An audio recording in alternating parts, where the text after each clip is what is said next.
Now I will repeat the topic gametogenesis. Gametogenesis, genesis means synthesis, and this one, that is gamete. So synthesis of gamete. Now gamete are of two types, male gamete and female gamete. Male gamete, that is sperm, female gamete, that is ova. It means synthesis of sperm either ova. इसी को कहते हैं गैमीटोजेनेसिस, formation of sperm का बनना और ओवा का बनना, यही है आपका गैमीटोजेनेसिस। तो सबसे पहले गैमीटोजेनेसिस में हम लोग स्पर्म एंड ओवा का फॉर्मेशन करेंगे। Now gametogenesis is the first phase of embryogenesis. Now you are write down गैमीटोजेनेसिस क्या है। ये आपका एम्ब्रियोजेनेसिस का एम्ब्रियोजेनेसिस, यहाँ फिर जेनेसिस है वर्ड, यानी सिंथेसिस और फॉर्मेशन किसका, एम्ब्रियो का। सो एम्ब्रियो का जो फॉर्मेशन है उसका में आपका गैमीटोजेनेसिस जो है वो सबसे पहला फर्स्ट फेज़ है। ये आपका स्टार्टिंग जो है यहीं से गैमीट का बनना, फिर दोनों का फ्यूज होना और उसके बाद आपका एम्ब्रियो का बनना। इसलिए एम्ब्रियोजेनेसिस में गैमीटोजेनेसिस जो है वो सबसे पहला फेज़ होता है। Now definition of gametogenesis. A significant process by which haploid gametes, ये दोनों क्या है, दोनों आपके हैप्लॉइड हैं। हैप्लॉइड को कैसे शो करते हैं, एन से लिखते हैं। N means haploid. अगर डिप्लॉइड होगा तो 2n लिखेंगे। तो ये क्या है, ये हैप्लॉइड गैमीट का फॉर्मेशन होता है गैमीटोजेनेसिस में। सो a significant process by which haploid gametes, sperm or ova, originates from the diploid germinal cell. Diploid germinal cell से हमारा हैप्लॉइड गैमीट का बनना, ओरिजिनेट करना, यही कहलाता है is known as gametogenesis. Now repeat, a significant process by which haploid gametes originates from the diploid germinal cell is known as gametogenesis. Now ये कहाँ हो रहा है अब ये process, it occurs in the gonads. ये कहाँ होता है, गोनेड्स में होता है। गोनेड में क्या है, गोनेड का नाम टेस्टिस और ओवरी। जब स्पर्म बनेगा, ये स्पर्म बनेगा तो कहाँ बनेगा, टेस्टिस में, और ओवरी में ओवा बनेगा। तो ये दोनों को, टेस्टिस मेल केस में और ओवरी फीमेल केस में, ये दोनों मेल गोनेड है, ये इसे फीमेल गोनेड बोलेंगे। अब आइए, अब दोनों को हम लोगों को अलग अलग पढ़ना होगा, अलग अलग हेडिंग में।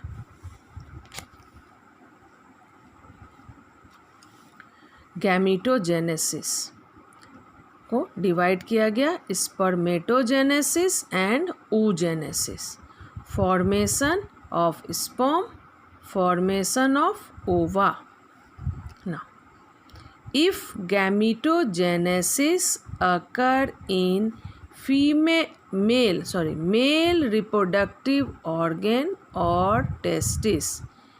फिर से रिपीट कर रहे हैं, if गैमीटोजेनेसिस occur in male reproductive organ or testis, the process is termed as spermatogenesis. But if it occurs in the female reproductive body, organ or ovary, the term oogenesis is applied for this particular process. पूरे का मतलब क्या आ रहा है कि spermatogenesis के लिए जब गैमीटोजेनेसिस मेल रिप्रोडक्टिव ऑर्गन में होगा या टेस्टिस में जब गैमीटोजेनेसिस होगा तब वो प्रोसेस कहलाएगा स्पर्मेटोजेनेसिस। अगर ओवरी के अंदर या फीमेल रिप्रोडक्टिव ऑर्गन के अंदर जब गैमीटोजेनेसिस होगा तब वो प्रोसेस कहलाएगा oogenesis। ये आपको लास्ट क्लास में इस तरह का ये डायग्राम बना के बताए भी थे कि जब ये टेस्टिस है कि टेस्टिस के अंदर जब गैमीटोजेनेसिस होगा तो इसे स्पर्मेटोजेनेसिस बोलेंगे। और जब ओवरी के अंदर, ये ओवा का फॉर्मेशन देख रहे हैं इसके अंदर, जब ओवरी के अंदर आपका प्रोसेस होगा गैमीटोजेनेसिस तो उसे oogenesis बोलेंगे। यहाँ पे देखिए गोनेड को भी डिवाइड कर दिए ओवरी एंड टेस्टिस में। ओवरी कहाँ? In female, testis in male. तो ये आपको फर्स्ट क्लास में सारा बताया गया था। ठीक है, चलिए नेक्स्ट पेज में आइए।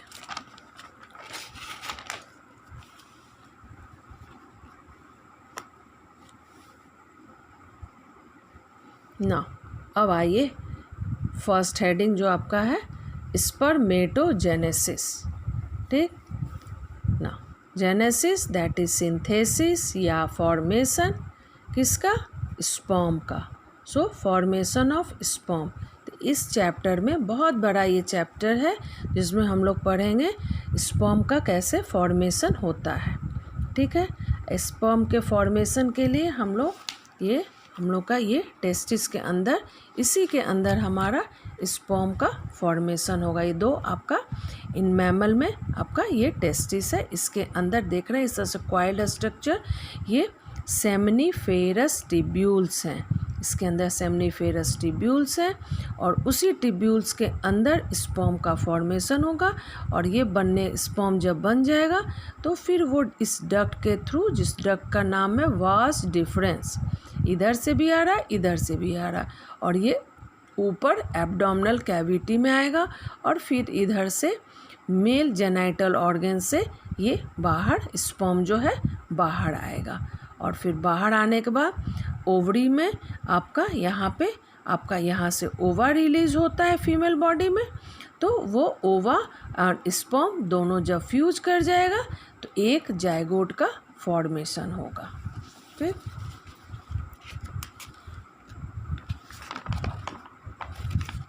यहाँ पे बना है ना, ओवा है और ये स्पर्म है। ये हम लास्ट क्लास में ही बताए थे। दोनों एन है, ये दोनों जब फ्यूज होगा, एन मीन्स कि अगर ह्यूमन का है तो 23 क्रोमोसोम, इधर भी 23 क्रोमोसोम, दोनों जब फ्यूज हुआ तो ये कहलाता है फर्टिलाइजेशन। और ये 2n का फॉर्मेशन किया। 2n मीन्स कि दोनों के स्पर्म कह रहे हैं, ये क्रोमोसोम को ऐड कर दो तो 46 का एक जायगोट, तो ये एक इम्ब्रियो का फॉर्मेशन हो गया। इसीलिए कहा गया कि एम्ब्रियोजेनेसिस में ये सबसे फर्स्ट फेज है आपका स्पर्म का बनना। अब इसके बाद आपका आगे एम्ब्रियो बनना स्टार्ट हो जाता है। तो हम लोग इसको अभी बनाना पढ़ रहे हैं। तो सबसे पहले अभी स्पर्मेटोजेनेसिस में स्पर्म का फॉर्मेशन देखिए। अब स्पर्मेटोजेनेसिस को अब डिफाइन कर रहे हैं। Now spermatogenesis is actually the part of gametogenesis. Spermatogenesis is actually the part of gametogenesis in which involves development and differentiation. Development भी होगा, साथ में डिफ्रेंशिएशन भी होगा। किसका? ऑफ प्राइमोडियल और primary germ sales into sperm. यानी ये जो प्राइमरी जर्म सेल्स हैं या प्राइमोडियल जर्म सेल बोलिए, दोनों बोल सकते हैं, प्राइमोडियल और प्राइमरी जर्म सेल का डेवलपमेंट होगा और उसका डिफ्रेंशिएशन होगा। और डिफ्रेंशिएट करके क्या बनाएगा? ये चेंज हो जाएगा इनटू स्पर्म में, जिसके लिए आपका ये डायग्राम, ये डायग्राम देखिए।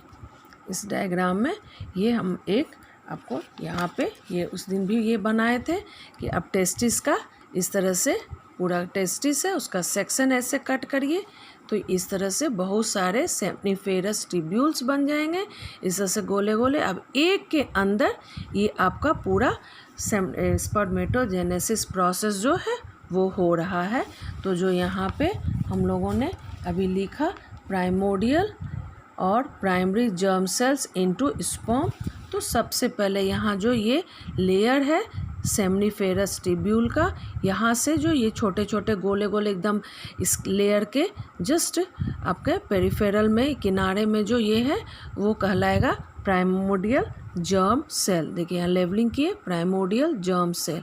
यही प्राइमोडियल जर्म सेल आपका स्पर्म, यहाँ सेंटर में आपका स्पर्म बनाएगा। वही यहाँ पे कह रहे हैं कि प्राइमोडियल और प्राइमरी जर्म सेल्स ये क्या होगा, डेवलपमेंट करेगा और डिफ्रेंशिएट करेगा और वो स्पर्म बनाएगा ना। तो इसमें आपका ये जो है आपका प्राइमरी जर्म सेल्स जो है ये हमारा 2n होता है, ये हमारा 2n है और ये क्या है स्पर्म n है। तो 2n से n में हमें चेंज होना होगा, यही स्पर्म में होगा। तो 2n से n बनना इट मीन्स कि मियोसिस डिवीज़न। तो अब देखिए आगे ना, entire continuous process of spermatogenesis occur inside the seminiferous tubules. बताएं कि पूरा इंटायर जो आपका ये प्रोसेस है ये पूरा स्पर्मेटोजेनेसिस का वो कहाँ होता है, इनसाइड द सेम्निफेरस ट्यूब्यूल्स। तो ये आपका सेम्निफेरस ट्यूब्यूल है उसी के अंदर। अब इसको भी और डिटेल में बड़े में देखिए एक ऐसे हाफ कट किए हैं, ये पूरा आपका ऐसे करके एक इस तरह से आपका सेम्निफेरस ट्यूब्यूल, और इसमें बड़े बड़े में जो यहाँ पे छोटे छोटे में दिखा रहे हैं यहाँ पे, उसी को यहाँ पे एक सिंगल ये पूरा देखिए ऐसे करके ये ऐसे है पूरा, अब ये ऐसे सर्कल। तो अब इसके अंदर ये इस तरह से दिखाया गया है डिटेल में। तो ये हमारा जो स्टार्टिंग है ये हमारा प्राइमोडियल जर्म सेल्स हैं, उस प्राइमोडियल जर्म सेल्स का डेवलपमेंट होगा और डिफ्रेंशिएशन होगा, और ये देखिए इस तरह से स्पर्म्स बनेंगे। तो जितने हाई पावर में जा रहे हैं आपको इस तरह से दिख रहा है, इससे लो में देखेंगे तो इस तरह से यहाँ पे देखिए धागा धागा जैसा इस तरह से दिखेगा। ठीक, आप ये डायग्राम को इससे इस तरह से देख के इसको ड्रॉ भी कर सकते हैं। ये डायग्राम आपको क्लियर यहाँ पे इस तरह से दिख रहा है। ठीक है, हम इस डायग्राम को बार बार अभी ये पूरा प्रोसेस है आपका स्पर्मेटोजेनेसिस का। So entire process continuous process of spermatogenesis occur inside the seminiferous tubules and that can be studied under 2 stages। अब ये पूरे प्रोसेस को स्टडी किया गया, कर सकते हैं हम लोग उसको 2 स्टेजेस में। फर्स्ट है formation of spermatids and second one differentiation of spermatids. Formation of spermatids and differentiation of spermatids, ये भी हम लोग लास्ट क्लास में देखिए ये हमारा पहले का ही लिखा है।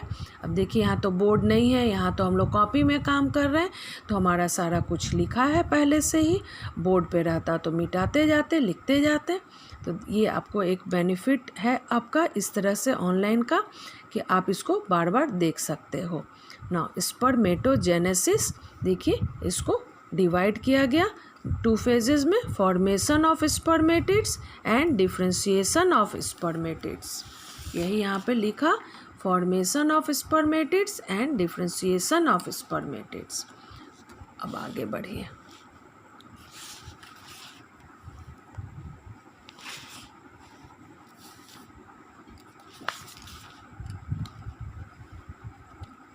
फॉर्मेशन ऑफ स्पर्मेटिड्स, ठीक है ना। फॉर्मेशन ऑफ स्पर्मेटिड्स में फर्स्ट हेडिंग में आइए, the spermatids are always formed by primordial germ cells.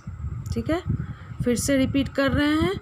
The spermatids are always formed by primordial germ cells of germinal epithelium of testis. germinal epithelium of testis. ठीक है.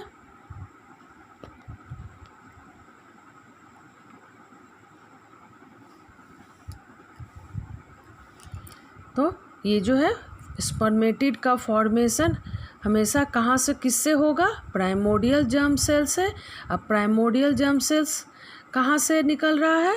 Germinal epithelium of testis से. ये जो layer है ये आपका germinal epithelium है. ये साइड में इसे हम लोग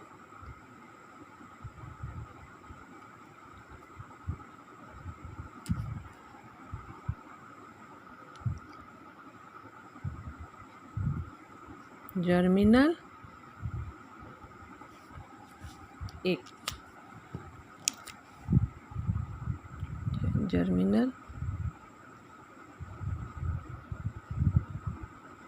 इसी से हमारा ये प्राइमोडियल जर्म सेल्स आपके बनेंगे.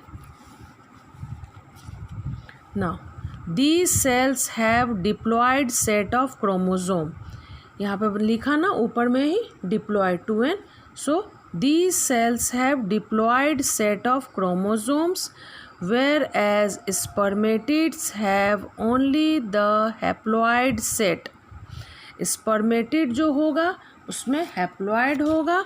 ये यहाँ पे देखिए स्पर्मेटिड को n लिखे और इससे पहले ये जिससे बन रहा है प्राइमोडियल जर्म सेल से बनेगा.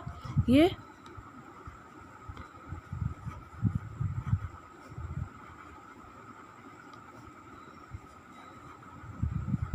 है हमारा डिप्लॉयड से हैप्लॉयड का बनना. तो यहीं पे हमारा प्रोसेस आएगा मियोसिस. ठीक है, तो वही हम लोग यहाँ लिखे हैं. These cells have diploid set of chromosome whereas spermatids have only the haploid set. Full stop.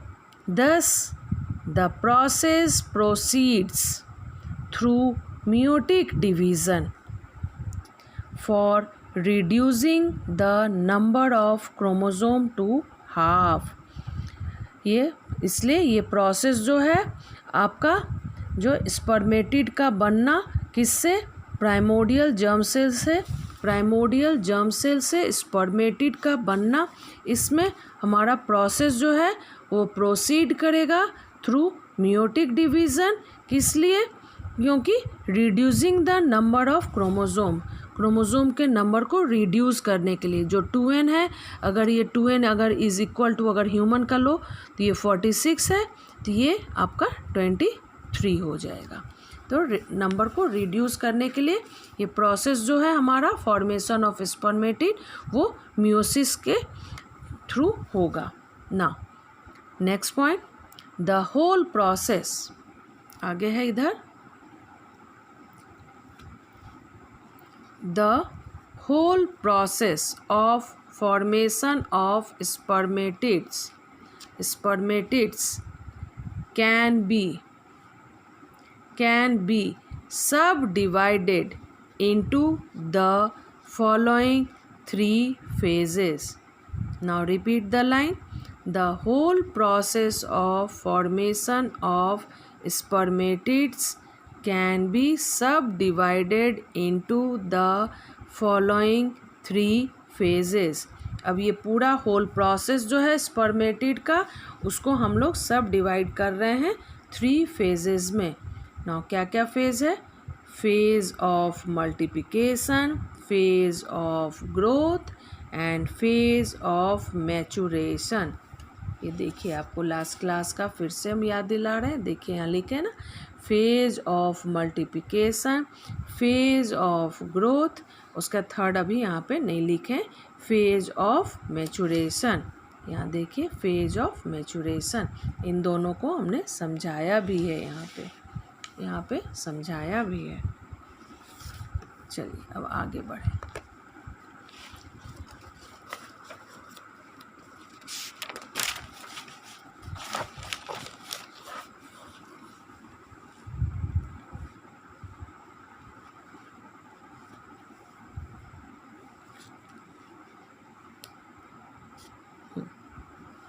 ना फेज ऑफ मल्टीप्लिकेशन, सबसे पहला फेज आपका मल्टीप्लिकेशन, ये मल्टीप्लाई करना, यानी इसमें केवल आपका डिवीज़न बढ़ता जाना, सेल एक सेल से दो सेल, दो से चार सेल का होना। जैसे यहाँ देखिए ये वाला, ये मल्टीप्लिकेशन के एक सिंगल सेल है प्राइमोर्डियल जर्म सेल। अगर ये हमारा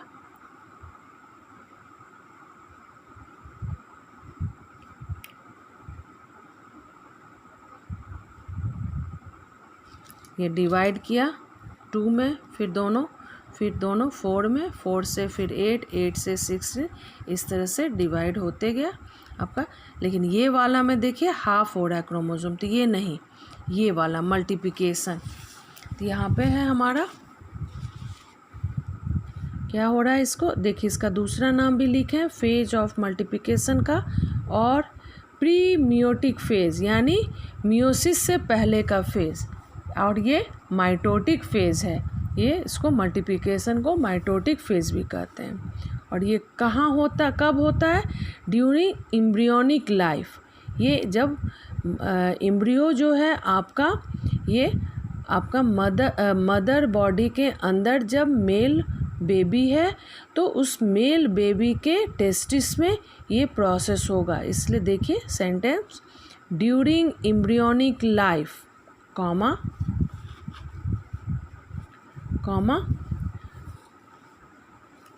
all the cells of germinal epithelium during embryonic life, all the cells of germinal epithelium of seminiferous tubules, जितने भी सेल्स हैं जर्मिनल एपिथीलियम के, ये जो जर्मिनल एपिथीलियल लेयर है, इसके ऑल सेल्स पार्टिसिपेट नहीं करते हैं, फ्यू सेल्स जो हैं वो हट जा रहे हैं, देख रहे हैं एक अलग तरह का ये सेल्स बन रहा है, इसे सर्टोली सेल कर रहे हैं।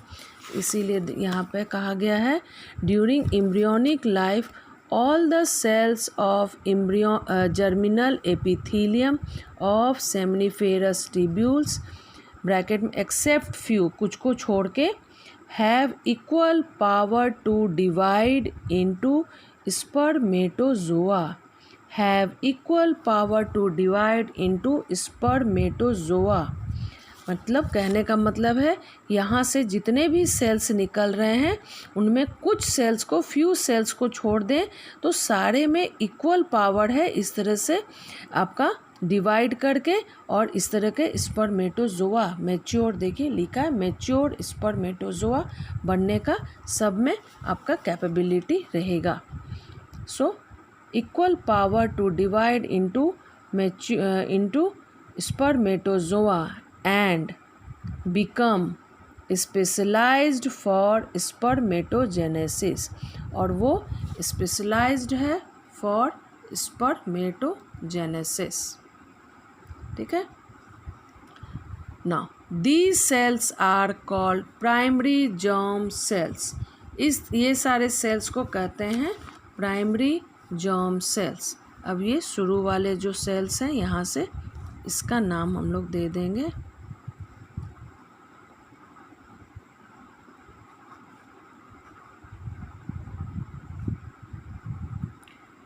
ठीक है, जो शुरू में जो निकले प्राइमरी जर्म सेल्स, देखिए, ठीक है। आप इसको ये पूरे डायग्राम को अपने कॉपी में बनाएंगे इस तरह से। मैं इसको थोड़ी देर छोड़ भी दे रही हूँ कि आप बार बार आ रहा है, इसलिए आप इसे आराम से बना सकते हो। Now these cells are called primary germ cells while other adjacent germinal cells do the function of nutritive cells। इसमें अदर सेल्स जो हैं, अदर में ये देखिए थोड़ा सा ये ओवल शेप में दिख रहा है, यहाँ दिख रहा है, यहाँ दिख रहा है। ये सब सेल्स जो अदर सेल्स हैं जो डिवाइड इस तरह से नहीं कर रहे हैं, वो अदर सेल्स, उनको नाम दिया गया है nutritive cell in general vertebrates में, और इन केस ऑफ मैमल इसे नाम दिया गया है सर्टोली सेल। ठीक है, मैमल में इसे सर्टोली सेल बोलेंगे। देखिए यहाँ लिखे, while other adjacent germinal cells do the function of nutritive cells or Sertoli cell in case of mammal. Now, आगे बढ़े। Now, primordial germ cells undergoes repeated mitotic cell division. अब ये मल्टीप्लिकेशन नामी है, तो ये प्राइमोडियल जर्म सेल्स जो हैं, ये प्राइमोडियल जर्म सेल्स ये रिपीट आपका डिवीज़न, देखिए यहाँ पे थोड़ा दिख रहा है ना माइटोसिस का, ये मेटाफेज स्टेज, यहाँ देखिए ये सब दिख रहा है। यहाँ पे अंदर सेल डिवीज़न, हमने लास्ट क्लास में कहा भी था कि आप माइटोसिस मियोसिस पढ़ के आएंगे तो आपको समझ में आएगा। तो ये आपका रिपीटेड आपका division. So primordial germ cell undergoes repeated mitotic division, और यहाँ पे भी अगर पूरे गोले गोले में दिखाएंगे तो 1 सेल से 2 सेल का बनना, 2 सेल से 4 सेल का बनना, 4 से 8 का बनना, तो ये पूरा रिपीटेड सेल डिवीज़न है। देखिए यहाँ पे ये देखिए यहाँ पे भी हमने बनाया था प्राइमोडियल जर्म सेल, और इस तरह से एरो करके रिपीटेड माइटोसिस डिवीज़न, बार बार बार बार। तो माइटोसिस में क्रोमोसोम नंबर सेम रहता है, अगर यहाँ 46 है, दोनों में 46 46 46 46, या 2n लिखेंगे तो सारे में 2n 2n 2n, यानी क्रोमोसोम नंबर सेम, और रिपीटेड माइटोटिक डिवीज़न।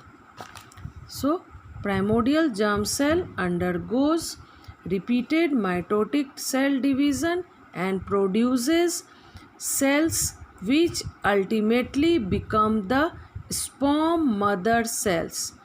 वो जो प्रोड्यूस हुआ, ये सारे जितने यहाँ पे प्रोड्यूस होके लास्ट में जब ये स्टॉप हो जाएगा, जितने भी सेल्स बनेंगे उन सेल्स का नाम दिया गया इस यहाँ become the sperm mother cell और स्पर्मेटोगोनिया। देखिए यहाँ लिखे हैं स्पर्मेटोगोनिया, यहाँ से यहाँ ये बना सारे के सारे स्पर्मेटोगोनिया। ठीक है, और इस तरह से ये सारे को आप स्पर्मेटोगोनिया। अब स्पर्मेटोगोनिया भी क्या है, 2n ही रहेगा, क्योंकि यहाँ बीच में मियोसिस नहीं हुआ है, यहाँ भी माइटोसिस हुआ है, और नाम भी है मल्टीप्लिकेशन। तो केवल मल्टीप्लाई यानी सेल्स के नंबर बहुत बढ़ गए, बट वहाँ पे क्रोमोसोम नंबर सेम रहेगा। तो इस तरह से बहुत सारे सेल्स आपके बढ़ते चले गए। यहाँ पे भी देखिए इस तरह से बहुत सारे सेल्स आपके बढ़ते चले गए। ठीक है,